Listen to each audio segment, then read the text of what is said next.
World War I gave birth to some of the most disturbing weapons ever used in warfare, and chemical weapons are just one of them. But have you ever wondered just how horrific the effects were on a human body, or how they worked, and how many different types there were? Well, if you did, you're now going to get an answer to that. But let me warn you before you get that answer that once you hear it, you can't unhear it. And believe me, it is worse than you can imagine. So this is a fair warning for the ones with a weak stomach before going any further.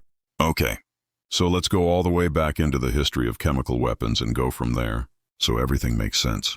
Chemical weapons were used throughout history for centuries, and they were usually in the form of poisons, or even toxic smoke used in some isolated cases, like by the Spartans and Athenians. These poisons were used in sieges to deny the enemy drinking water or smoke, to take out some really stubborn defensive positions that couldn't be taken any other way. However, in the then considered modern day, at the beginning of the 20th century, just before the First World War, such weapons were experimented with, but they were deemed impractical and were mostly viewed as a cowardly way to fight a war. If you blast your enemy with artillery and machine guns, that's okay, honorable and fair, but using poison is the woman's way of fighting a war. I'm kidding, of course, but such weapons weren't given much attention before the war. The thing is, however, that in the years leading to the Great War, technology and weapons advanced significantly and still didn't have a chance to be tested on such a large scale. So when the war began, which was expected to be short and decisive with open battles, charges, and maneuvers, armies ran into each other's quick-firing artillery and machine guns, while the first airplanes for the first time in history provided real-time data on enemy activity. This meant that charges got mowed down by heavy fire, and neither side could outmaneuver the other. The lines of trenches quickly spread from the North Sea to the Swiss border, creating the infamous Western Front that would see most of the horrors of newly deployed weapons and tactics. Now that the armies were locked in front of one another, they found themselves in a never-before-seen stalemate that no one could seem to find a way to break through. Indefinitely shelling each other and charging across no man's land at machine guns turned out not to be the best tactic, and even if some trench section was captured by someone, the attacking force was so badly battered that they couldn't hold the captured territory for long. The inevitable counterattack pushed them back again, and nothing changed. On the front, besides thousands of young soldiers dying each day, they tried digging tunnels under no man's land, sending small raiding parties. The first tanks appeared, improvised body armor, and many other desperate attempts to break the deadlock, but nothing seemed to work. So slowly, the idea of cowardly using chemicals to disable enemy soldiers began sounding, bit by bit, more attractive and perhaps even like the possible solution to the war.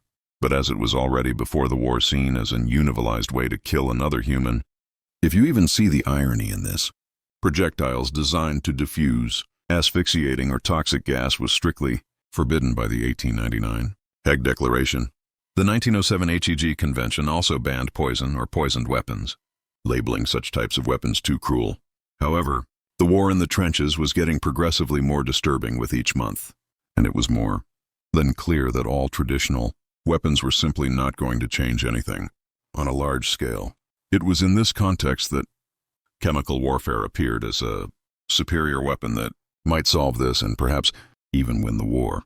Germans were experimenting with these weapons first and trying to find a way to use them without directly breaking the rules of the conventions that strictly banned them. But even when using them in that strictly forbidden way, it was difficult to make early chemical weapons work effectively in artillery shells. There were some secret experiments with such shells, but they weren't successful, and chemical weapons seemed like a dud project. But when the deadlock in the trenches showed it was not going anywhere, there was debate among officers and chemists on which substances could be used and how they could be delivered. They realized two things. First, that toxic gases like chlorine and phosgene were easy and cheap to produce in large quantities, as they were already a byproduct of demanufacturing, and these could be more than powerful enough to take out many men in trenches. But even more importantly, Germans found the loophole in those conventions on chemical weapons. They strictly banned only gas projectiles, like if they were delivered by artillery shells, and then dispersed the toxic substances. No one said anything about releasing the same substance from cylinders and letting the wind blow it to the enemy side of the trenches. So basically, if it's not forbidden, it is allowed. More or less. The French were the ones, actually, to try flushing the Germans out of trenches with tear gas grenades. But the attack was so ineffective that the Germans didn't even realize they were under the first form of gas attack. But the tear gas was non-lethal. And Germans were now preparing something much darker and, of course, deadlier. The chlorine gas. It was denser than air, so it would descend into trenches where the soldiers were. And at high concentrations, chlorine can completely destroy a person's lungs within minutes. So to go around the rules, Germans took cylinders filled with liquid chlorine, and they began preparing them on the front lines. Throughout early 1915, German pioneers moved over 5,000 gas cylinders into secret forward positions in Flanders, and the first casualties from gas happened even before they were scheduled to be used. And they were German soldiers themselves. Allied artillery hit some cylinders, releasing chlorine in a German trench, and early improvised gas masks in the form of gauze pads weren't quite effective in protecting them, but they pressed on with what was named, listen to this, Operation Disinfection. I'll give you a moment to realize how macabre this was.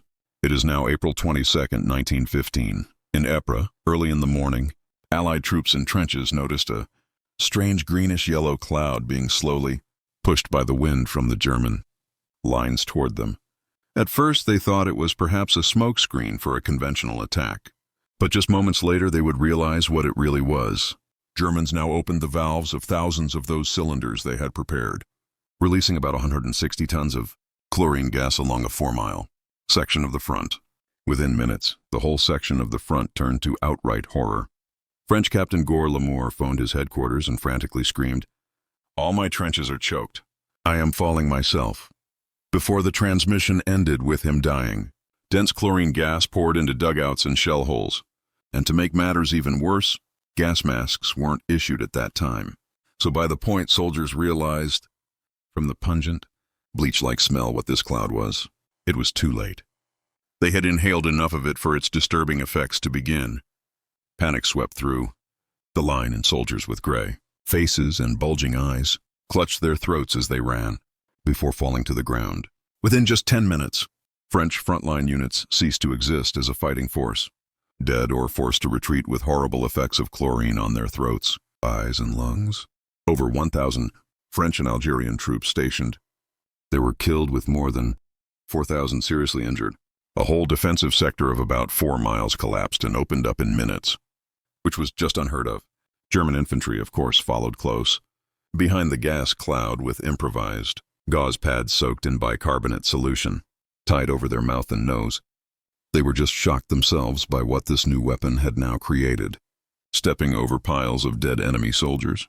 As the cloud drifted, carried by the wind, it went to nearby villages and killed and injured many more civilians and animals downwind from Ypres. Although Germans achieved complete tactical surprise and captured numerous Allied artillery pieces and supply dumps that were abandoned in panic, several factors prevented this from being a war-deciding victory. And the main reason is that the German command hadn't anticipated such collapse and such effectiveness of chlorine gas and didn't prepare accordingly to fully exploit it. Some German attacking forces pressed too far and got gassed themselves, while others had to slow down, unsure if it was safe to go further. This bought enough time for the Allies to organize and rush the 1st Canadian Division to plug the gap in the line, later joined by British and surviving French units. These units also didn't have gas masks, and seeing firsthand what this new weapon would do, they first improvised with urine-soaked cloths held over the nose and mouth to neutralize chlorine. And yeah, you can only imagine how beyond all everyday horrors of war, you'd now have to wear pissed cloth over your mouth. But jokes aside, it was still a better choice than inhaling gas. In the following days, heavy fighting raged, and Germans launched 3 more gas attacks against Canadian and British positions exactly the same way as before. Allies held their positions despite heavy casualties caused by gas. Germans gained some ground, but their offensive soon stalled and locked up yet again. But now the war had changed. Now the chlorine gas was just the beginning, as the new and more horrible ones were about to come. So we'll tell you about them and just how bad the effects were on the human body. The world was shocked by this and didn't wait to condemn Germans in the media, painting the picture of them as complete savages and cowards for, quote, unquote, using poison in such otherwise noble form of war. However, it was now too late for going back because the Allies, now realizing the potential of this new weapon, and of course, under the excuse that Germans started it first, were working on an answer of their own. The British Army formed a special gas warfare unit, and by the summer of the same year began to retaliate for the attacks at Ypres. The first British attack came at the Battle of Loos on the 25th of September. Ironically, they chose the same method as the Germans and released chlorine from thousands of cylinders because proper artillery, gas shells still weren't developed. However, unlike the huge German success in gassing their enemies, this one turned out catastrophic. In some sectors, the wind blew the chlorine back to the British lines, while in others it lingered in no man's land without reaching the German line at all. And to make matters even worse, many of the British gas cylinders couldn't be opened in time because someone issued wrong valve keys. So when Germans began shelling them, some of the cylinders got hit and burst the gas among British troops. Brits had at the time primitive so-called smoke helmets with goggles, but they weren't exactly reliable and effective. So this gas attack actually killed more British than German soldiers. By late 1915, all major armies were deploying gas in some form, and Allies actually took it one step further. France introduced phosgene gas. It was mixed with chlorine and created a far more lethal gas that became the Allies' preferred killer agent.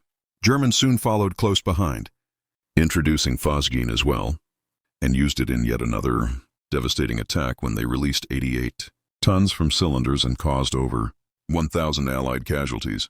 But the real breakthrough was when they managed to put modified phosgene gas in artillery shells. But this is not all, because another chemical was introduced in 1917. That was mustard gas. So now let's cover these three main chemicals used in World War I and tell you how each of them worked and their disturbing effects on the human body. So brace yourself. As we already mentioned, chlorine was the first lethal gas used, and its mechanism is simple, brutal, and effective. Chlorine gas, when released, reacts with water in the mucous membranes of the eyes, nose, throat, and most importantly, the lungs. When it contacts water, it forms hydrochloric acid. In simple words, when inhaled, chlorine turns the moisture in a person's lungs into acid that horribly burns the tissue. The same goes for the eyes, nose, and throat, creating an immediate burning sensation. But in the lungs, it is the worst, because being burned by acid, the lungs respond by secreting fluid.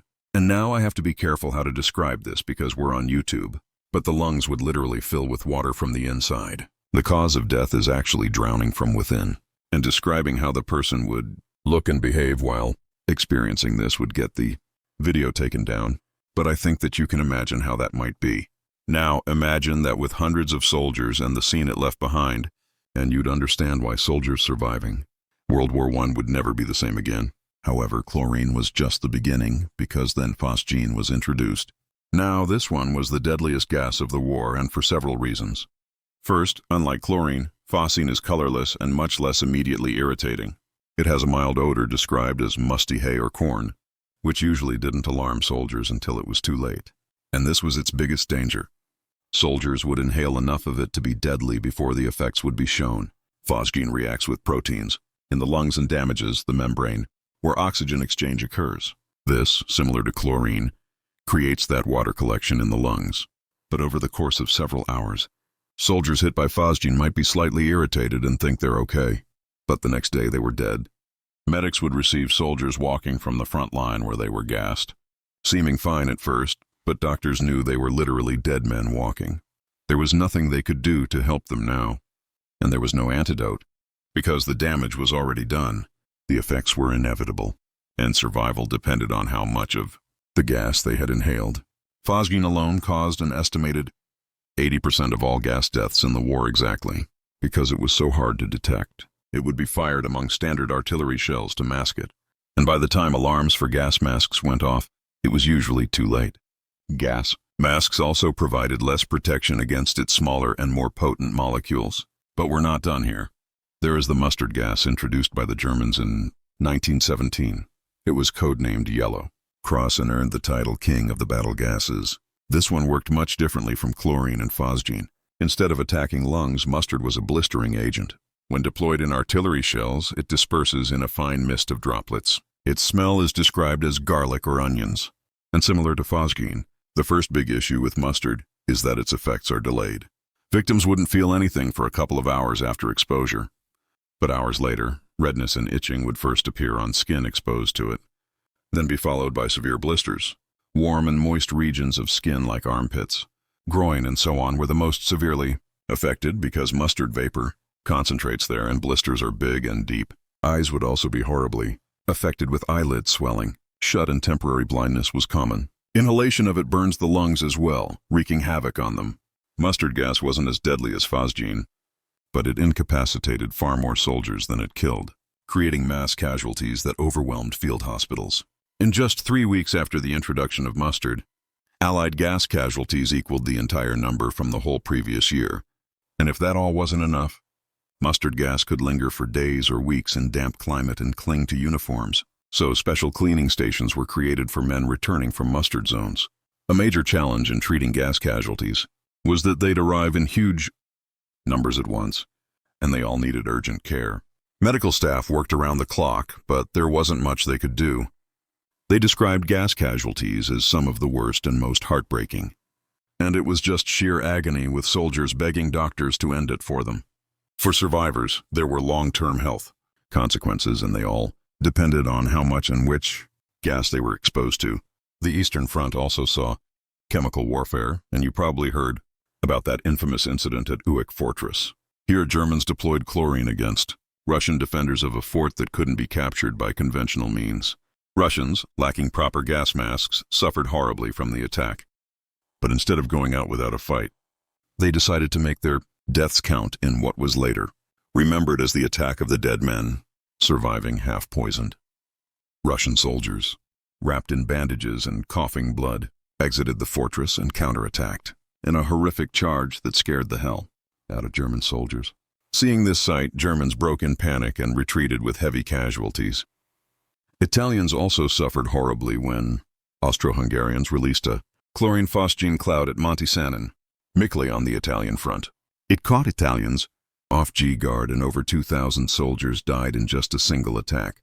Through 1916 and 1917, chemical warfare escalated further and was no longer a rare surprise weapon. Every major offensive on the Western Front now included gas bombardments among conventional shells. By 1918, about 10% of shells had some form of chemical agents in them. They also fired it in the rear to deny rest and movement and in every way make life even more difficult for the soldiers in trenches, as if they already didn't have enough trouble. But the biggest problem became identifying that you were under gas attack, because all sides learned to mask gas with standard shells. You see, gas rounds usually had a low charge to avoid destroying the chemicals, and when they explode, they make a distinctive thump sound.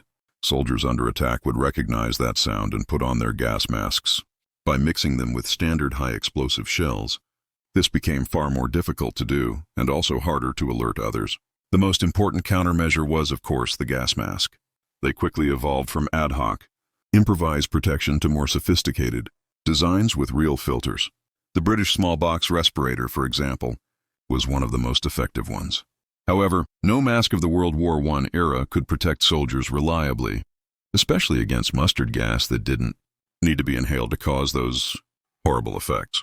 Gas alarm systems were set up, and soldiers always kept the gas masks on them and were trained to put them on as quickly as possible.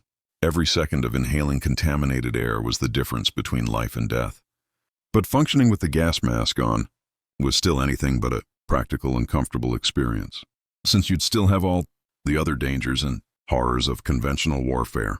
Statistics say that about 124,000 tons of chemical agents were deployed in World War I, and they caused roughly 1.3 million casualties, out of which an estimated 90,000 died. But as you now saw, death by artillery or bullets, as cruel as it is still nothing when you compare it to the effects of chemical weapons. These killed in such horrible ways, but also crippled, blinded, and maimed, in a way that we can't even show or describe to you here on YouTube without this video being taken down.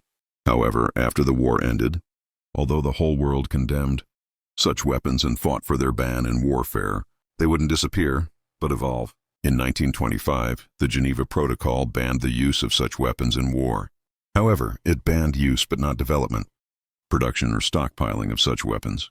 And most importantly, Most nations signed the convention with reservations that if their enemy used chemical weapons, they would retaliate in the same manner. An even darker turning point in chemical weapons was the development of new agents. The nerve gases and then biological weapons like viruses and bacteria or natural toxins. For example, tabun, sarin, and saman are chemical weapons developed in the period of World War II and were far deadlier agents than anything used in the First World War. They attack instead of the lungs directly, the nervous system, which then causes the lungs to lock up and, well, you can imagine the rest. On the other side, biological weapons like anthrax, plague, smallpox, and so on were also developed with the potential of going out of control and spreading all over the world if actually deployed. So they are in the category of weapons of mass destruction. Japanese actually deployed some of these on Chinese in World War II, infecting flies and then releasing them over Chinese villages. Germans produced large quantities of tabun in the Second World War, but Hitler never authorized their use, most likely out of fear of Allied retaliation. But he probably never knew that at the time the Allies didn't have anything close to what Germans had in such weapons. It's also said that Hitler was himself a World War I mustard gas victim, and perhaps this made him go against such weapons unless really necessary. World War II didn't see anywhere near the use of gas like the previous war. Although Japan did use it against China, and while the other things where gas was used for, erasing whole populations in those quote-unquote camps. But we won't go into that here. In the years after World War II, superpowers still produced and stockpiled all sorts of chemical weapons, and they saw use in some isolated cases in conflicts here and there, like in the Iran-Iraq War in the 1980s, where a lot of civilians died as collateral casualties. However, in 1993, finally after many years of negotiation, the Chemical Weapons Convention was signed, now banning not just use, but also development, production, and stockpiling of such weapons with mandates for destruction of existing stockpiles. But knowing how we people are, I wouldn't be surprised if they find their way on the battlefield again. If you really have a tough stomach, you can look up on the internet the effects of such weapons.